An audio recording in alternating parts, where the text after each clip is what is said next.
Hi again, Mark here from Talkingbass. So, it's the holiday season and I was sat here in my white void of existence having a little think about all of the different Christmas hits over the years, wondering what's the coolest bass line ever played for a Christmas song? Well, I don't know about the best, but I definitely know my favourite. It's the Motown classic Santa Claus is Coming to Town by the Jackson 5 with that amazing James Jamerson style line played by the legendary Wilton Felder. It's a perfect example of how to weave a simple but melodic bass line through some chord changes with that typical Motown syncopated bounce. So today I'll break down a few essential lines from the tune and show you how they can influence your own lines in any style. So the tune's in C major and starts with a simple intro on a C. So you've got that intro, but then we burst into that great chorus with this line.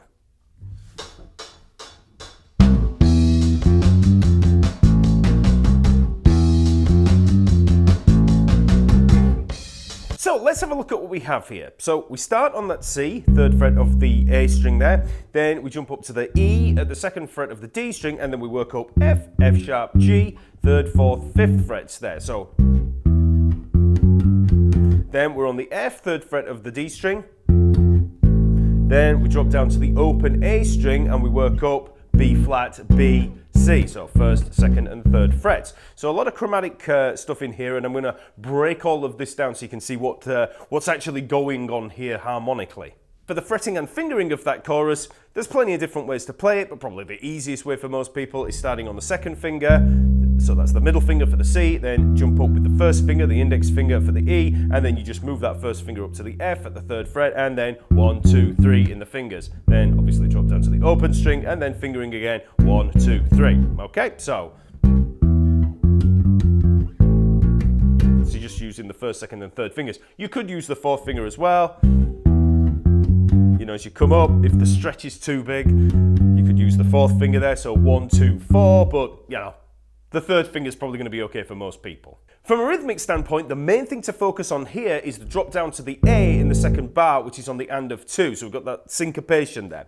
So if I just count it out, we've got 1, 2, 3, and 4, and 1, and 2, and. Okay? 1, 2, 3, and 4, and 1, and 2, and 3, and 4, and. Okay, so that 1 and 2, and. That's the syncopation. That's where we get that Motown bounce in here. So that's the chorus riff that we have as the opening, but then we move into the verse riff that sounds like this.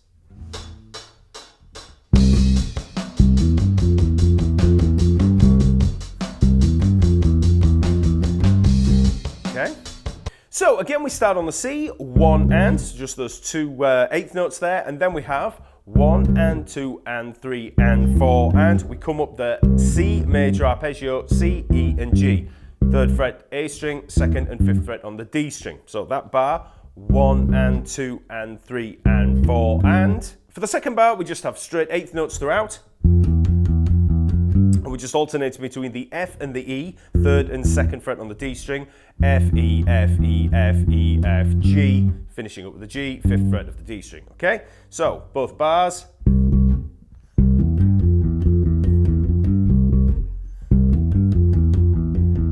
One and 2 and 3 and 4 and 1 and 2 and 3 and 4 and. For the fretting hand fingering in the verse, you could start with the 1st finger for the C, and then switch to the 2nd finger when we play the arpeggio. So that's going to be 2nd, 1st, and 4th fingers.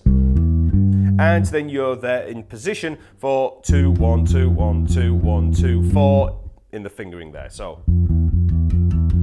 okay. After the first riff, we play the chorus again.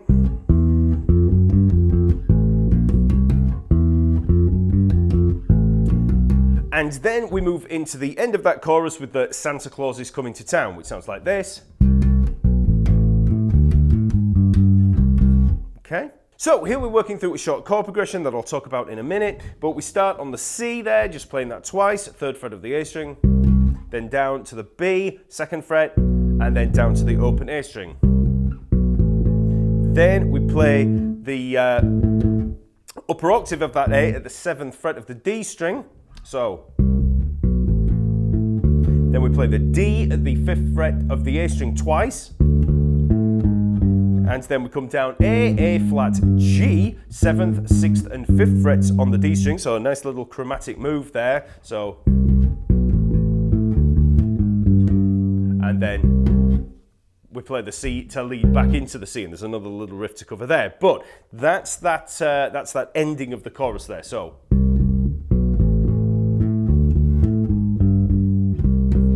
In terms of the fingering there, again, there's many different ways to play it. You could start with the index finger, the first finger, and just use that first finger to shift down C, B, and then the open A string. So, or you could use second finger and first finger. Then I'd say that using the fourth finger is probably the way to go with that A up at the top, but you could use the third finger if your fourth finger's too weak, so I'm using the fourth finger here. Index finger for the D, and then fourth, second, and first fingers for the A flat, G. Again, you could use third, second, and first fingers, but I always find with these kind of lines, because of the stretches in the lower area of the bass, 4, 2, 1 is always good, especially if you've got small hands. So, and then you just drop back down to the index finger. Finally, at the end of the chorus, we have this little turnaround that sounds like this. Okay, so it's just moving between a C and an F chord, as I'll talk about in a second. But we play the C there 3 times to begin with, 3 eighth notes. And then we have C, E, F. So that's second fret, A string again, then second fret, third fret on the D string. So then we drop down to the open A string again. So B flat, B, C. So. And then we finish with C, D, F. So 3rd fret, 5th fret, A string, 3rd fret on the D string. So, in terms of the fingering there, second finger for the C, then first finger, second finger for the E and the F. Then, obviously open A string, first finger, second finger for the B, flat to the B. Then you can switch, so you're playing the first finger for the C there, then fourth finger for the D, or third finger, and then first finger for the F. So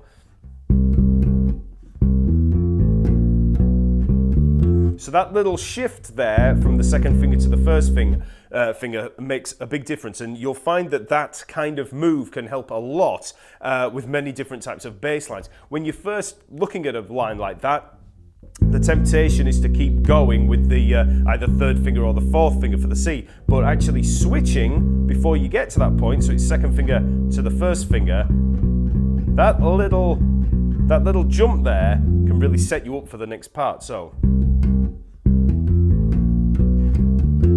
okay. So here's the verse and the chorus all together very slowly. So 3, 4.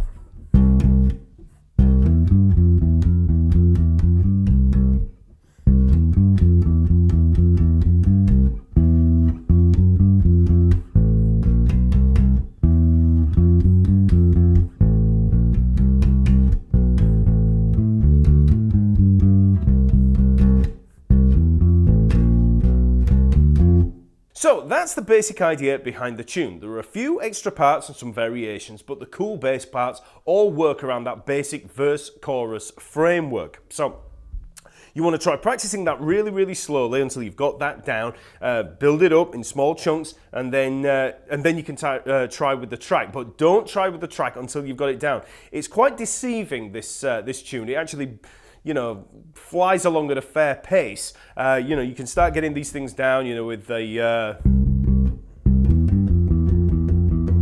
playing it at a slow tempo, but then when you try playing along to the original, it's going to seem fairly fast, especially for beginners. So get it down first, and then just gradually build up speed until you really got the muscle memory down. So let's have a listen to that verse and chorus with the track.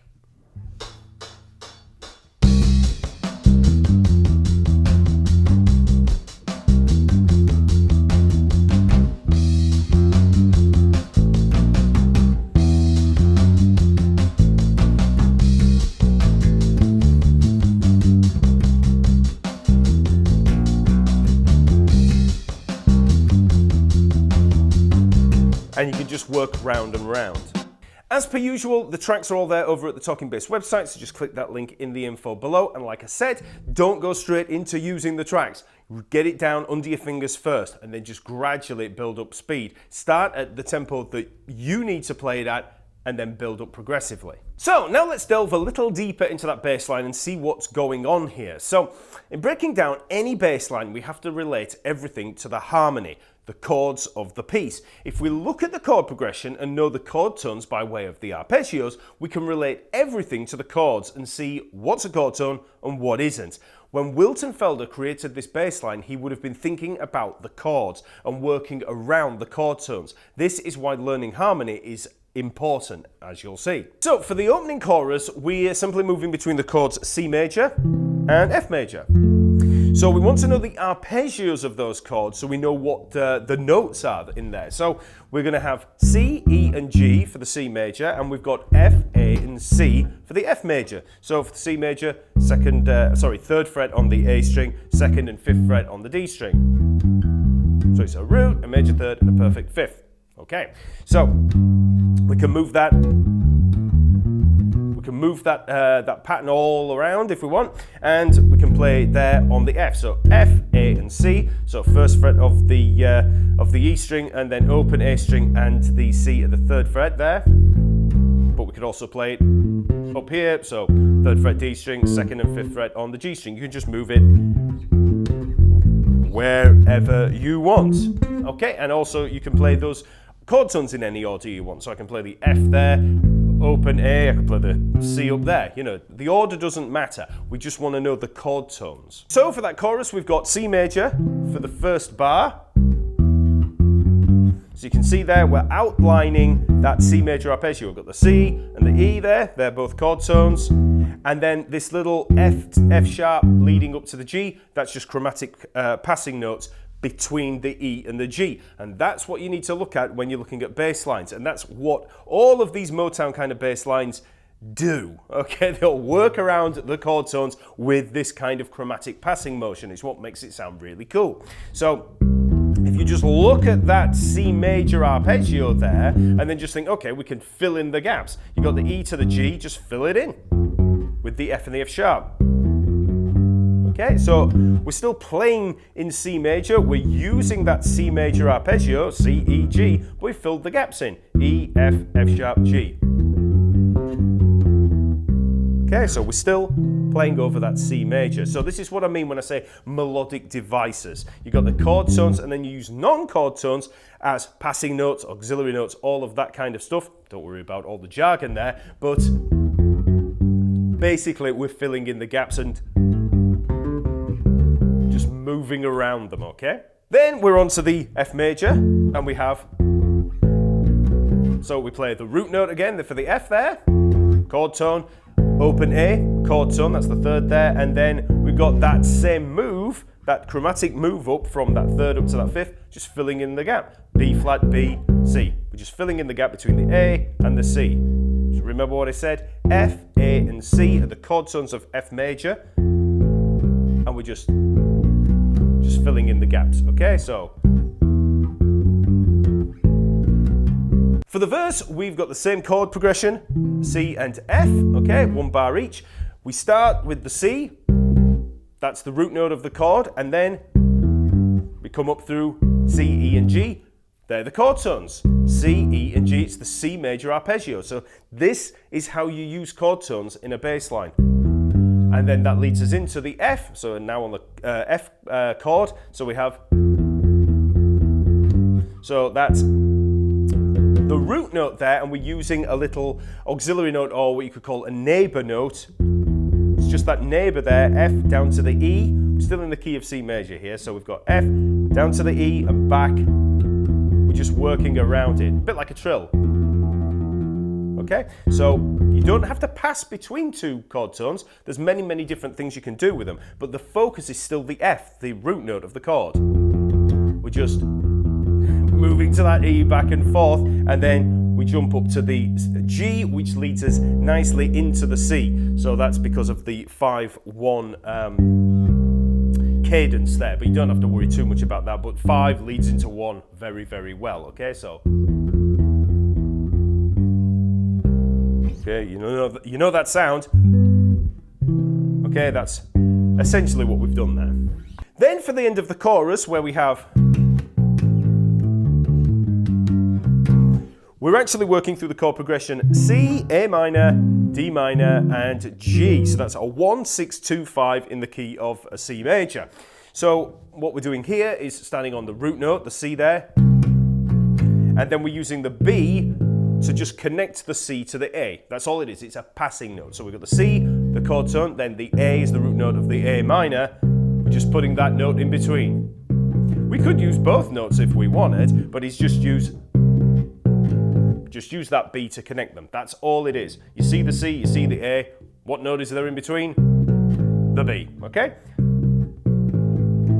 Then we jump up to the octave of the A just for a little bit of melodic content, dropping us down to the D. Okay, so now we're on the D minor. And then what we do is lead into the G chord with this chromatic approach. So all the chromatic approach is just, I mean, you could do it with several different, in several different ways, but we're just, this is a double chromatic approach. So we've got A flat, G. We've just, from 2 frets up, just moved down into it. Okay, that's all it is. Nothing clever about it. We've just gone 2 frets up and just moved into it. So, okay, so we're aiming. You have to look at where you're aiming. There's that G, and we're aiming into it. We could do the same thing from below. Okay, so think about where you're aiming. Aiming at the G, look either side of it. That's all it is. Okay, so. Then if you want to know a little bit more about that turnaround at the end there, again, that's just C major to F major, root note, and then we come up through the arpeggio leading into the F. Okay, so we're now on the F major chord, dropping down to the A, and then we're coming up chromatically to connect the 3rd to the 5th again, and then we finish with this C, D, F, which is basically making use of the 6th of the chord there. Remember, we're on the F major. That 6th is very much a staple part of the Motown kind of sound. You'll have heard it millions of times. Maybe not millions, maybe just hundreds of times, but that,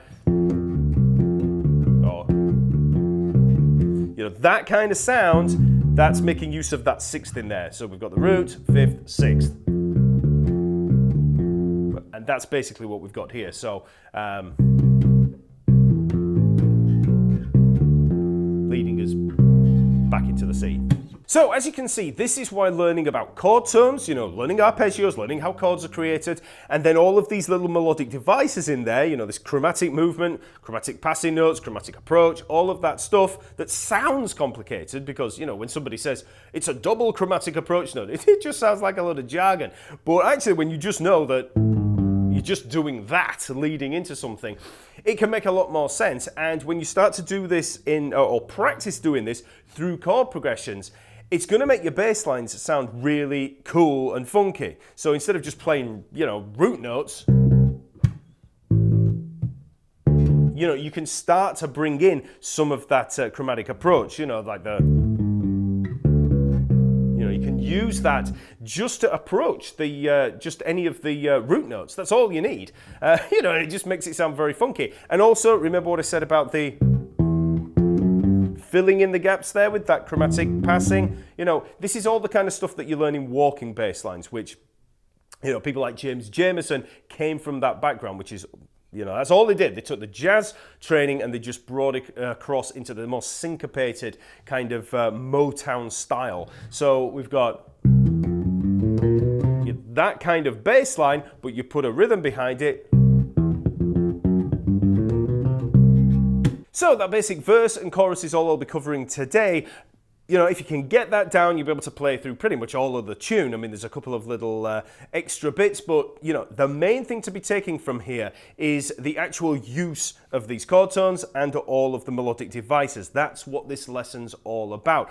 It's just a Christmas song, just a Christmas song, but there's a lot there to look at, and you can see how these things can be applied in you know, weaving a bass line through a chord progression.